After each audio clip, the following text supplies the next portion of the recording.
welcome to a new episode of Immigration and Mobility Decoded. I am your host, Eric Prado, and joining me today are two guests. Very excited to have them on, Antonio Lam and Aaron Flynn.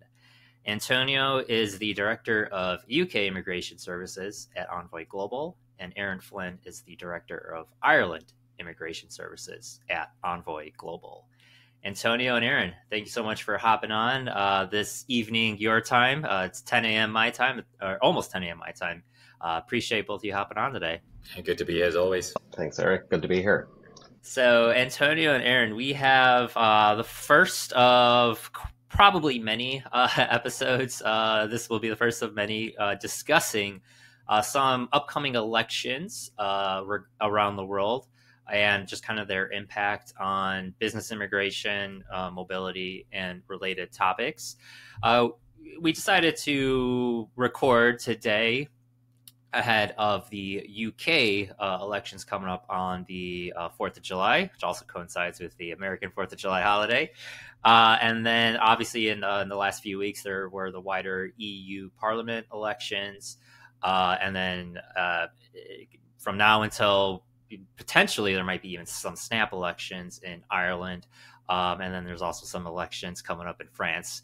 All of this on the heels of the largest elections that happened in India. There is another election in Mexico. And the cherry on top, if there was ever one, is the U.S. presidential election in November. So 2024 is quite the year for elections. Did I miss any elections this year? Who knows? There might be more. But so far, I think that's the list, isn't it? Yeah. So, Antonio, I want to start with let's just hop right into it and start with the UK. Since, again, that is coming up 2 weeks. We are recording this on June 20th. The UK elections are on July 4th. And, Antonio, just really quick, just in case anyone's not aware, the UK obviously operates in the parliamentary system. And so the current Prime Minister, Rishi Sunak, called snap elections. And just to refresh our memories real quick, snap elections just kind of dissolve parliament, and then elections happen within a few weeks from that point. Is that correct? Yeah, essentially. So they had a bit longer. Everybody thought it was going to be sort of autumn sometime. So there's a period of time where they can call the election, and the Prime Minister decided to call it on the 4th of July. And so there are only a few, I think it was 6 weeks to the date. And so we're now on the 4th week, I guess, almost. And what has been the word, or what has been the reporting as to why the Prime Minister called these snap elections, or called a snap election? Many reasons, some of which political, some of it. I mean, I'm not a strategist per se, whether or not that's the right move or otherwise. But certainly there are many factors, and I think he feels that it's certainly the right time to, really get to grips with what the nation feel should be the next party in power. Mm. And based off of current polls, it looks like Labour, they're ahead in the polls, but polls, are always a snapshot in time, as I like to say. So we'll see where things happen. But so, Antonio, is one of those factors immigration and current migration policy? Yeah, I mean, immigration is always, I guess, the topic when it comes to election. It doesn't matter what year it is, when it is, how it is, immigration is always going to be there. The funny part is usually, I'll probably say usually, we hear more about illegal migration. Of course, we've heard a lot about that already, where, a lot of the word about, the small boats, obviously, effectively, asylum seekers coming to the UK. But in this one, it's not just about, illegal migration or asylum or anything of that sort, but also legal migration. That makes it slightly more interesting as a topic. Obviously, UK is not new to talk about legal migration as well as everything else, but there seems to be a bit more of a heavy lift during this sort of battle season. I would probably say, because every single party is talking about it. Every single party has an opinion, but weirdly, I would probably say, at least the major parties all sort of agree to say, hey, migration might be a bit too much, and we're talking about net migration a bit too much. I think the only party currently that I believe in opposition anyway in that sense, or likely to be in opposition to the main parties, is Liberal Democrats, who's basically has a very different view of how migration should work. But I think, I can't really say from looking at the polls. Again, not a person to look at polls anyway, generally, but in that sense, but there seems to be three parties running rather than just simply the two. But mainly, I think the interesting part, because there's so much similarity to what they're talking about in terms of immigration, is obviously Labour and Conservative. And Antonio, I guess actually, quick, I'm gonna potentially four parties, right? Isn't Nigel Farage, and he kind of throw curveballs into things? So, which is interesting, of course. Oh well, how does that? What I guess like how might that impact the migration debate? I think everybody is pretty. I mean, again, I think pretty stuck on the same message, whichever party or people believe the party are going. I mean, the polls seem to suggest there's one single party that's going to likely go in, right? But most certainly, I think that party in itself, Labour is in the lead. It's not a secret, obviously. And if they're not in the illusion that everything is hunky-dory at the moment. Net migration seems to be pretty high. I mean, even when I look at the statistics, we're looking at just almost 700,000 people in terms of net migration. Obviously, immigration versus emigration, so to speak, is 700,000. So it's not a number to laugh at, right? I mean, if you look at previously, we're looking at 200,000, 300,000. So that's a huge jump since maybe 2019, pre-COVID, of course. And those numbers, at least at the snapshot of when they're calling election, let's just say, that snapshot seems to be quite stably huge. And I guess that's where, whether it's rightly or wrongly concerned, I guess that's good talking points. What drives migration up or down in the UK? You mentioned that a lot of the discussion revolves around asylum, small boats crossing the channel. But I just want to get your sense, with regards to the other pathways for immigration to the UK, what drives either the trends moving up or down? I mean, let me qualify that slightly. I think from looking at the data, right, illegal migration or asylum actually isn't or aren't the biggest numbers that we're seeing at the moment. In fact, I believe it's probably about 60,000 that we're looking at in comparison to what I've just said, right? And that's net migration compared. So, the immigration numbers are a lot bigger, so to speak. So I think there are a lot of headlines, about, all of that. But what's interesting is looking at the legal migration side, which is what they want to tackle, I guess, also, which is the work and the studying side. And I think for the first time in many years, work is now the driving force, I guess, for migration. And then, of course, quickly followed by sort of studies. And those are the two main sort of trends that we are seeing and have always been, even though when the numbers were back, 200,000, 300,000, those are the two trending sort of legal routes that people come over to the UK to do. Aaron, when Antonio was talking about trends, how might those trends, if at all, impact Ireland, obviously given the close proximity between the two countries? That's a good question, Eric. I think at the moment, Ireland is looking at this election in the UK very, very closely. Obviously, we've got Northern Ireland, we're on the same island. We've got the common travel area. We can travel freely within both countries. And the recent stated position by the government, and it was contested by even some members within the government in Ireland, is that lots of the international protection or asylum applicants in Ireland had travelled from the UK to Ireland because of maybe factors in relation to the immigration policy that was, been well publicised over there. So that's something definitely that the government is conscious of. There's a huge amount of Irish nationals living in Ireland and have historically emigrated to Ireland for work, for employment purposes, all the way back to, I'd say starting with the 50s and 60s. Probably lesser so, I think, in more recent years. And actually, there's quite a big British population now living in Ireland who've gone there to work.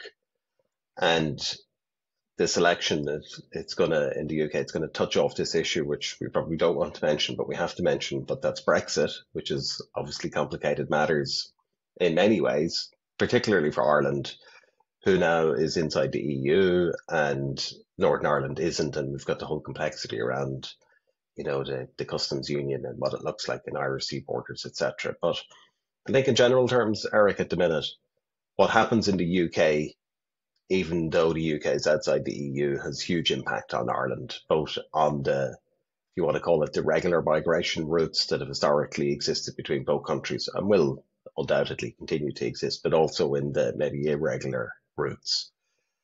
At the minute, that's, as I say, the stated position of the government is that lots of the movement is moving from the UK. Yeah, like I said, we won't have to get into a whole ton. There's other podcasts or discussions around it, but it does seem that the Brexit and the supposed benefits or effects of it, it's influencing a lot of the discussion, and whether agreements or disagreements. It seems Brexit is kind of that starting point.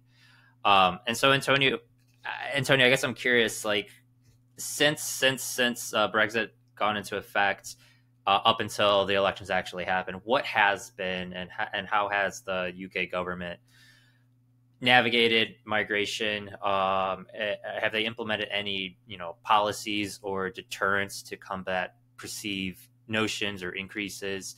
Just kind of want to open up the floor and let you just kind of let us know how immigration and migration has been working. I mean, a lot of chop and change, right? I think there was if I may even use the word panic as to what's happening after Brexit, irrespective of which party believes in Brexit or not, or what the population believes in. I think there's a notion of, hang on there, if we were to stop EU migration free flow, are we going to have enough workers? And that's a lot of the discussions that even practitioners have, right, or businesses have when I speak to businesses. I guess it didn't turn out as bad as it is in terms of migration, I'll probably say, because, of course, we have the USS scheme, which protects a lot of, not all, obviously, and there were some very high-level battles on what pre-settle status is and all of that, and it would be lovely to talk more about that in later stages, but certainly there's some sort of, a lot of those around. But it does feel, certainly, that there's a gap in place, especially because it's not just about Brexit itself also. We have to remember that very in the middle of the Brexit sort of process, we've got COVID. So there's one of those drivers, and basically say, hey, what happens? And health and care, of course, is one of the key sort of gaps that we realize we have in the UK. And so the floor almost opened, and that was the two prime ministers before, of course, Rishi Sunak, opened up, the health and care visa, for example, to ensure that, we have sufficient workers to support the NHS sort of massive and amazing network. And even sort of today, I guess, it's sort of the main driver for work visas. I'm not saying that's the only driver, but certainly a main driver for those, especially in the social and care sort of sector. And that's basically I think that's what the driving. But they realize that they've seen it, and so successive, I guess, government within the same party, but nonetheless successive prime ministers, let's just say, they have looked at it. And so I think I've talked about it previously as well. There's a huge April change, of course, that occurred literally in April, 4th of April. And that was already in discussion back in December, basically saying, hey, hang on, the numbers are looking very, very, very steep here. And that's already starting. And way before that, we were already talking about immigration. So they've raised, immigration salaries, of course, as in a salary threshold. They've removed the shortage occupation list, replaced by immigration salary lists. Health and care workers, for example, in the social care side of things, they aren't able to bring in family members. Students, of course, is the main driver, as I said, and from January, they can't bring in family members unless they're, sort of research PhD sort of level. So there's a lot of sort of those little elements to curb those. And even before that, of course, they have the increase in pricing. That always helps, right? In terms of curbing migration, doesn't help the applicants or the businesses, but certainly help in curbing numbers. And certainly that has an impact. The immigration health surcharge has increased literally by 66%, right? And there are the fee increases. That hasn't been increasing a lot, granted, but that's a lot been increased as well. So those are the multiple sort of prongs, I guess, they're trying to attack this to see whether or not migration can go down. I mean, we're seeing early signs of it now. Whether or not, I mean, we're not seeing early signs or the real impact, I guess, in terms of the April change, because of course it's still fairly early days. But certainly, from again looking at published data at the moment, it looks as though from December 2023 or January to the first quarter, let's just say, of 2024, we are seeing a trend going down.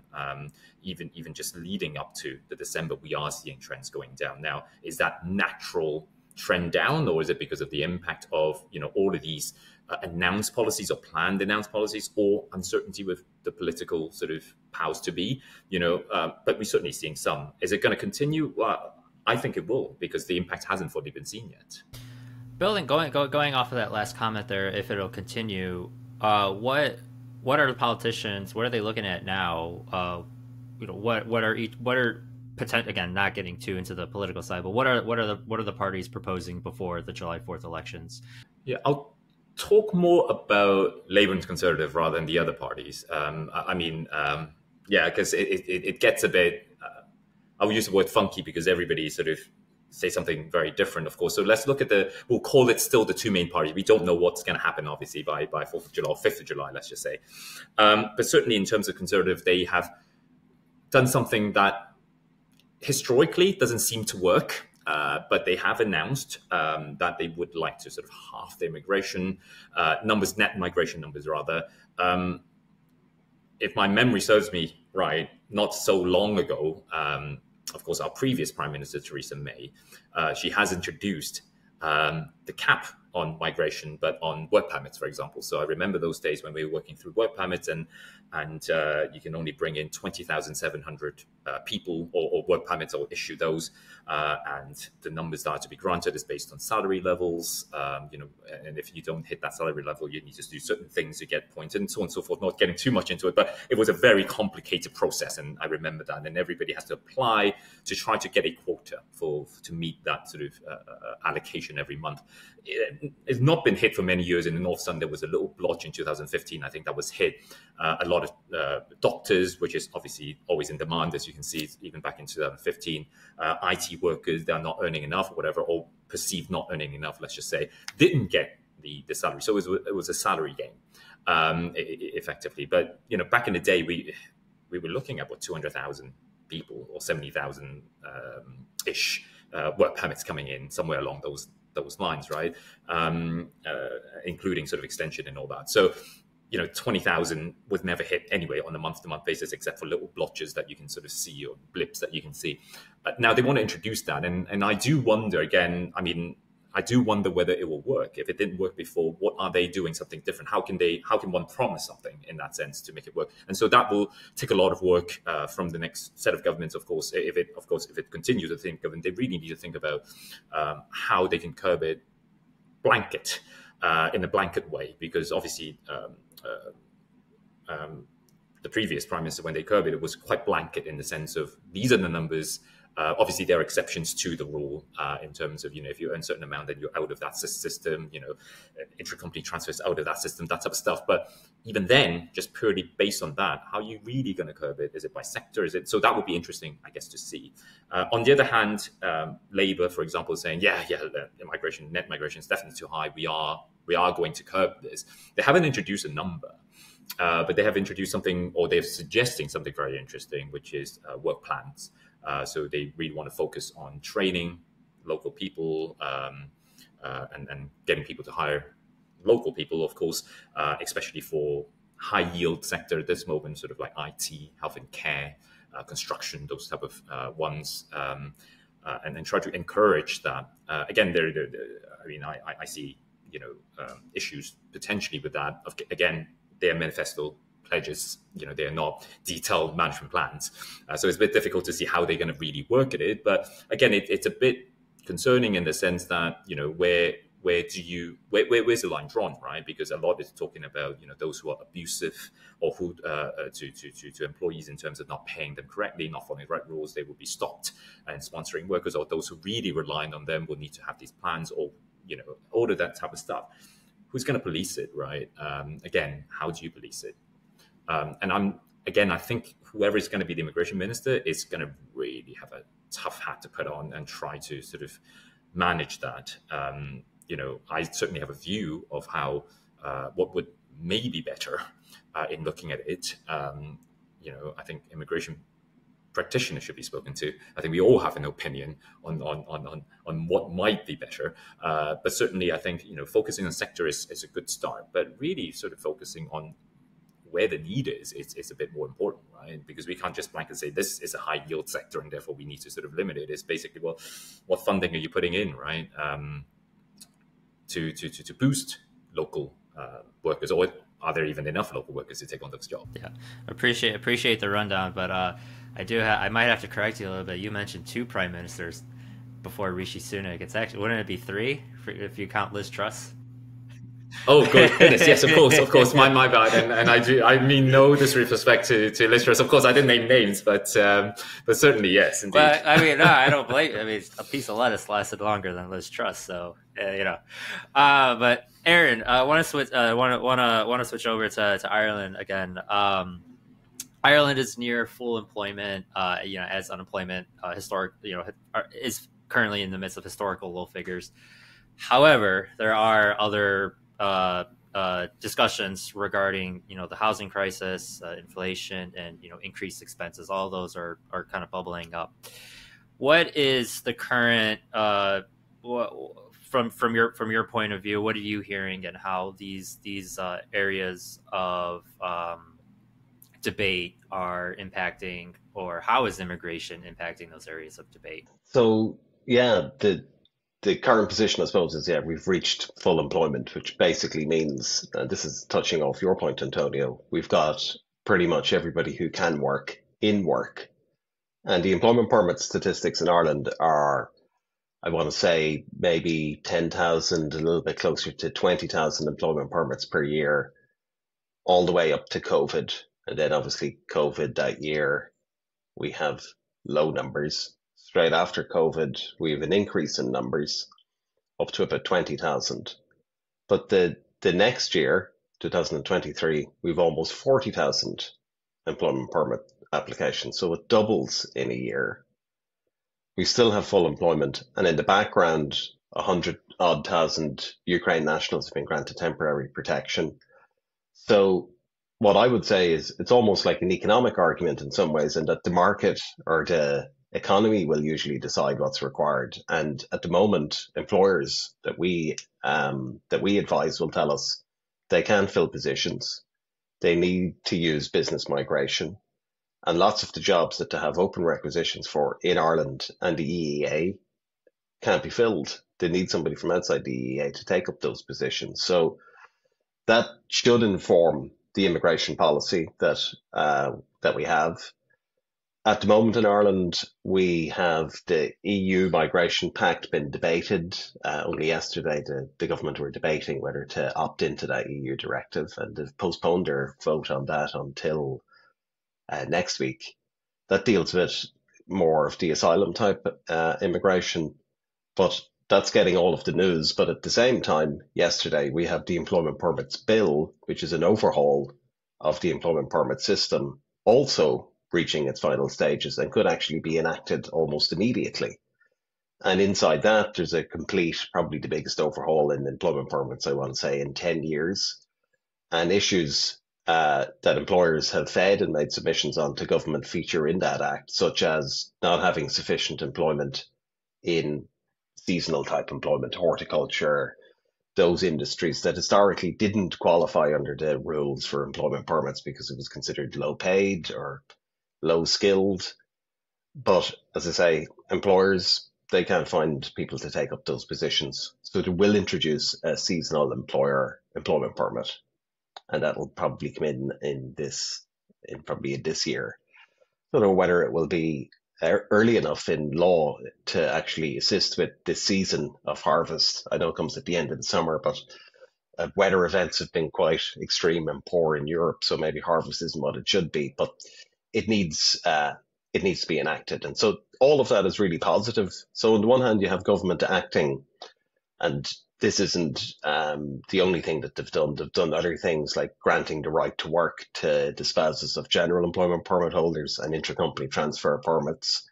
historically they didn't get a right to work, they just got an immigration permission, and there's a waiting period for general employment permit holders who must wait for a year, and they've changed that, which again is a really positive development. They've also done some things like changed immigration registration to an online process. So on the one hand, we've huge positive aspects of immigration that are being improved for employers and companies and people who've come here with their families. And on the other hand, we have the complexities around the other aspects of immigration. But as I say, for me, those parts are really, if there's bigger numbers of people coming here, maybe not via the employment permit system, there's a huge amount of international students, maybe, who come, graduate and stay. But it's because there's a need for those people. It's because there's employment for those people. That's the reality of it, I would say.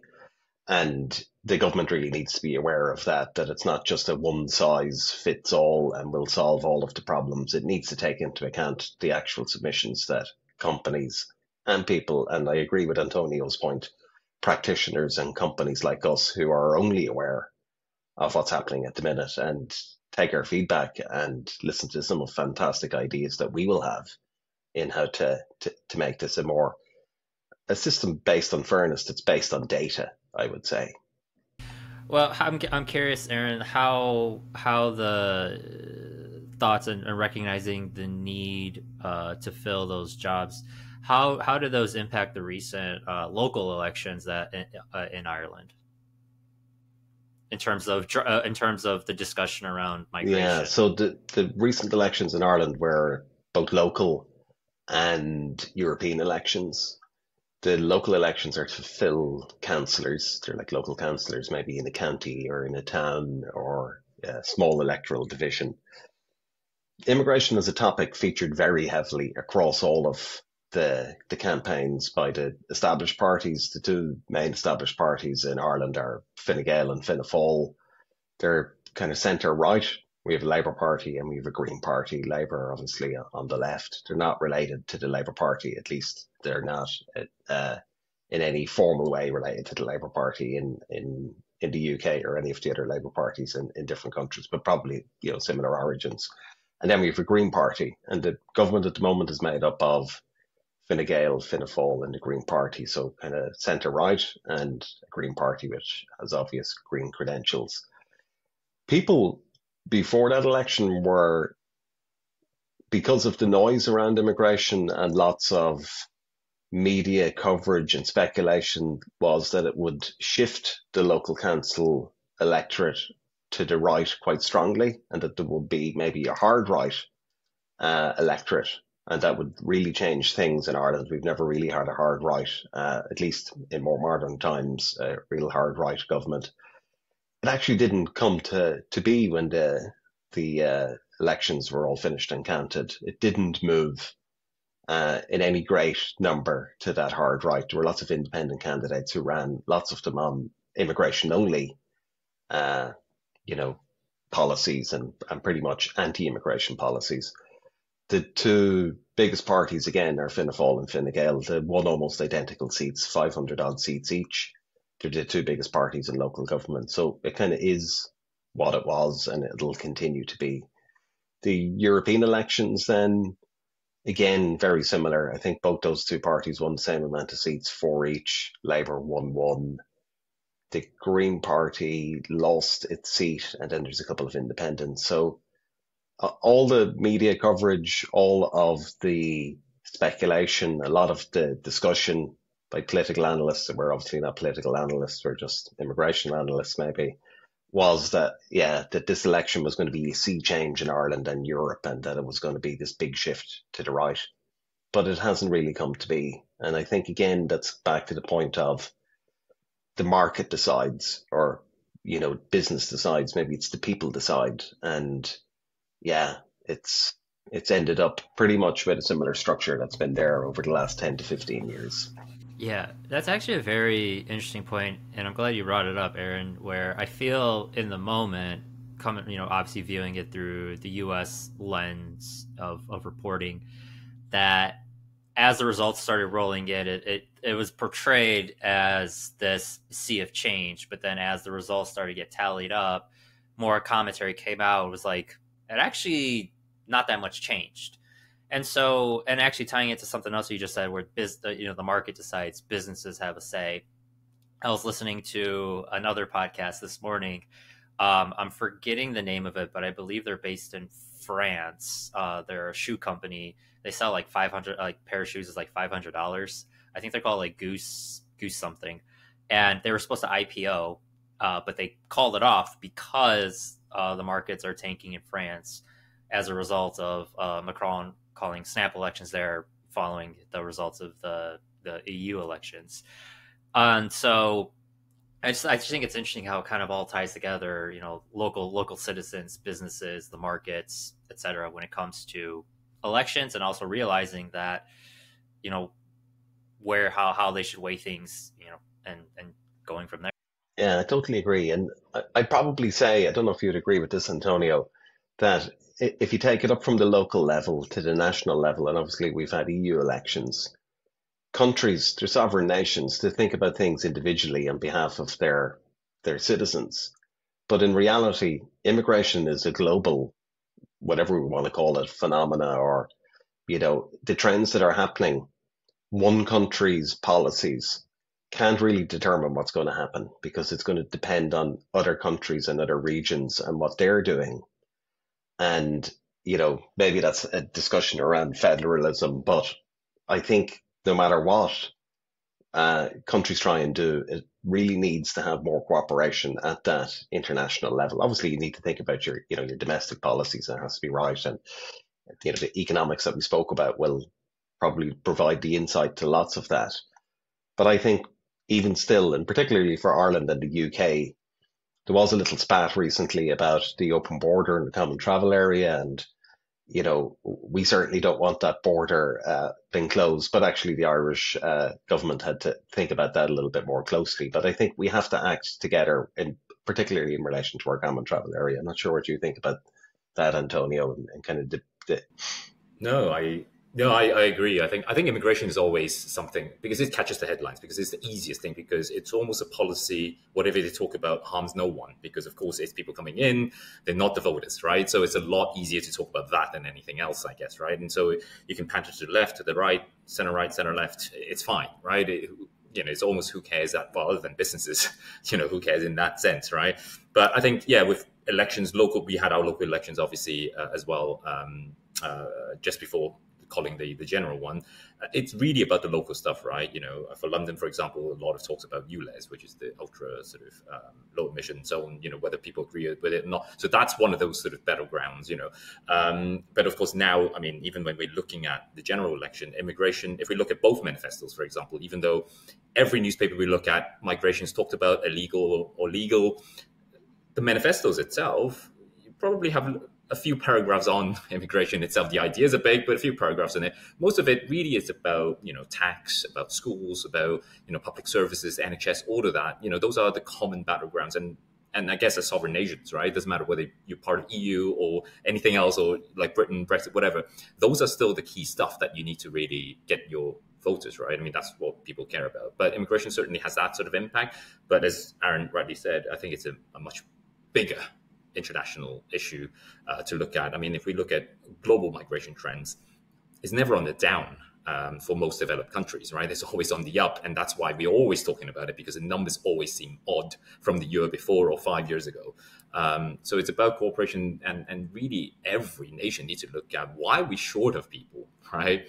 Well, where's the talent coming from, and how are we investing in that sort of talent? Because even if you invest in it, it's not a case of magically you have a whole bunch of, again, going back to what Aaron has said about, almost in full employment, we have 4.4% of unemployment rate, which is effectively, if we look at sort of that type of term, it's almost full employment anyway, right? And so, where are these people coming from, right? Of course, there's a whole bunch of numbers, but can they all do this job, for example? And even if you were to invest in it today, can you cut migration to, back down to 20,000, right? The answer is, seriously, you can't. As much as even if you believe that it's going to happen or really want it to happen, it's not going to happen. So it's about future investment. That's why immigration is such a fun thing to talk about for most politicians, I guess, in that sense, because the problem will never go away. It will always continue. It's about, those little changes that probably could get your little kudos, I guess, in so many ways. But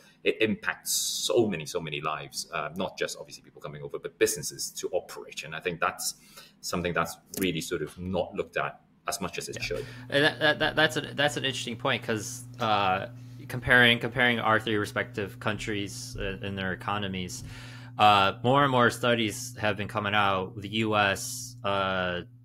Recovering a little bit more quickly from others coming out of COVID, and a lot of it's being, not a lot, but quite a bit of it is being attributed to an increase in immigration.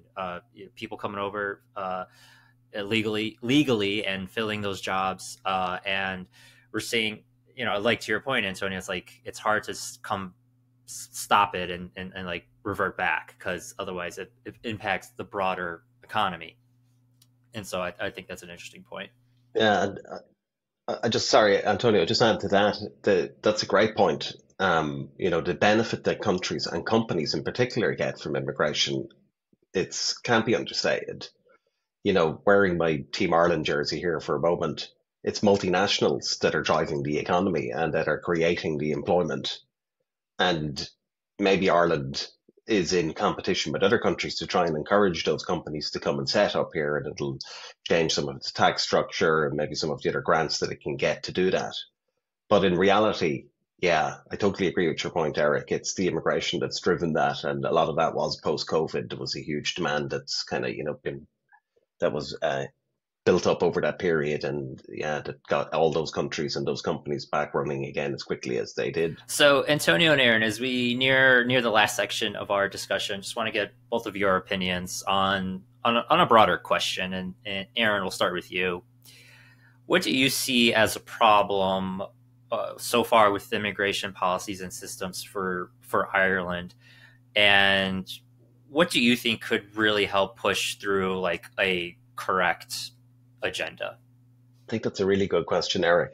At the minute, I think what we have is a little bit of, I'll call it whack-a-mole. We've got a kind of isolated approach to solving what are perceived problems that don't look at the bigger, broader immigration policy.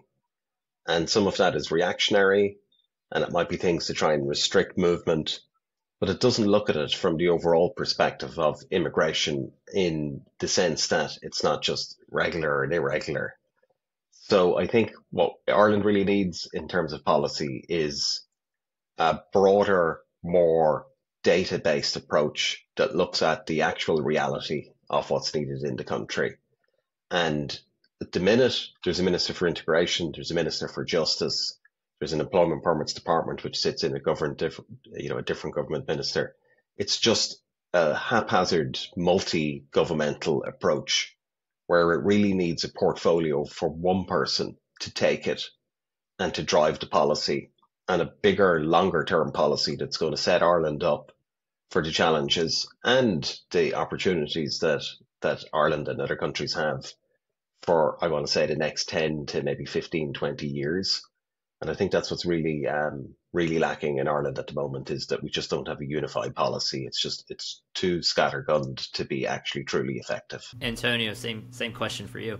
Yeah, I mean, I'm just thinking almost out loud here, because we have had so many changes within sort of the UK immigration system, from restrictions to let's all open up, let's target the students and the graduates, because there was I think people are thinking, for example, postgraduates, they're not really getting the right visa because their jobs, they're going to go end up working in a supermarket, not really their job, that type of stuff. Those are banter around. Obviously, that's been sort of debunked over the recent sort of reports that have been sent by, the Migration Advisory Committee, which I think is a great committee that really needs to use a bit more. So in a way, I sort of agree with some of the policies that Labour want to focus on in that sense, but, in sort of very general terms that, there are things that are already there that could be used a bit more, and I'm sure they will be too, for whichever government that's there anyway. But I think, again, it's really about targeting or focusing on particular groups and not looking at it as a whole and how you build a system to the future, because it's always the case of let's just cut immigration and we'll just introduce a whole raft of things to cut immigration without really thinking. I might be a bit overzealous in saying without thinking, but certainly it doesn't feel like there's thinking about the real impact of it to businesses. When businesses say, no, we really need workers, then how do you attract local workers to come over, right? So we can say, well, you're over-relying on it, for example, and I'm sure some are, and most of them, certainly a lot of the clients that we work with are not over-relying on it. Their principal policy is to hire locally, but because they can't find the workers, they do that. But I'm sure there are some that are over-relying on it. But why is that over-reliance there? And I think that question somehow needs to be answered. And the skill level, I mean, we have introduced immigration skills charge, for example, which is supposed to be there not just as a levy to the companies. And we're looking at large companies paying £1,000 per worker per anticipated sort of year that you're going to sponsor that person. So if it's 5 years, you're looking £5,000 straight away. Or the small companies will be, just under half, for example, that you have to pay. But there's a whole levy that's being levied for this particular purpose, which is to boost the skills. Now, one wonders how that money is used in that sense, or how one could utilize it if it is underused, right? To boost that skill and create that future. Because I do believe, even as an immigration practitioner, I do believe in sustainable sort of immigration and migration, because then you can't have too much of a flow or you can't have too little. It has to be a balance. And so I think, whilst I think it's painful, even on introduction of the immigration skills charge for employers, it could well be that it doesn't come from a public per se in that sense, so you can really build the next generation. But I'm not really seeing any particular programs of it. Maybe it's just my sort of own ignorance in terms of that, but certainly from some of the reports that we've seen, there's the kitty, but that kitty is going to a general spend, which we really can't see where that's being spent, and that's sort of concerning. Of course, there's the immigration health surcharge, which we're talking about billions here, that's being put in from every single visa holder except for very certain number of migrants that don't have that. And how's that being boosted to the NHS? Not just to hire more doctors and social care worker, which is effectively where the big hits of migration is. Is that being done? Again, those, I guess, whichever government comes in, right, or stay all coming in, I think should really look at that, right? Forget about the other sort of pledges, but wouldn't that, I guess, in a way, that would be, I guess that probably will be a next question that you ask, but I'll jump to that, is, we see the problem, but nobody's talking about, or seem to be talking about right now, the resolution other than put more onuses on employers, put more onuses on the actual visa holders or the aspiring visa holders to come in. Businesses are almost blamed for needing or relying on migration. And I think that's probably a message which is slightly, well, if I may use a former Prime Minister's sort of word, is hostile. And I don't think that's how it should be in many ways. Well said. Well said. Appreciate the thoughts from both of you on that question. Another question as we, and Aaron, we'll start with you again. If I am in HR, whether I'm based in Ireland, based in the UK, or based in France, and I'm thinking ahead of my talent strategy, and I see all these elections going on, I see the headlines in the news, and given your expertise and what all of your knowledge, how do you best guide your clients or future clients, and when thinking about immigration, when there's so much change potentially happening? It certainly makes it a challenge, I would say. It's changing so quickly, and there's been so many changes in Ireland over the last 6 months. There's probably been more changes in some ways than there has been in the 5 years before that.